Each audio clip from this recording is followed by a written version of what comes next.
Setting up a VMware Cloud Software-Defined Data Center (SDDC) on AWS allows businesses to extend their VMware environments to the cloud with minimal effort. This process involves deploying a fully configured VMware stack on AWS infrastructure, enabling seamless integration with on-premises data centers. To begin, log into the VMware Cloud Console where you can create a new SDDC instance. Select the AWS region closest to your users for optimal performance. Next, configure the SDDC settings, including network options, storage capacity, and cluster size. VMware Cloud on AWS uses VMware Cloud Foundation, which includes vSphere for compute, vSAN for storage, and NSX for networking.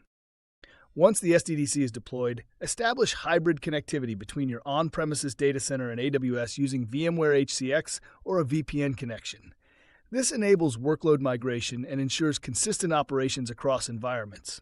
You can also integrate with native AWS services like S3 storage, RDS databases, and AI/ML tools to enhance your applications. Security and compliance are built in, with NSX providing microsegmentation and encryption to protect workloads. Use VMware Aria Operations to monitor performance and optimize resource usage. Finally, test workload migration by moving virtual machines from on-premises to AWS using vMotion or hybrid linked mode. With VMware Cloud on AWS, businesses can achieve scalability, disaster recovery, and hybrid cloud flexibility while leveraging familiar VMware tools. In the next lesson, we'll explore best practices for optimizing VMware Cloud on AWS. Let's get started.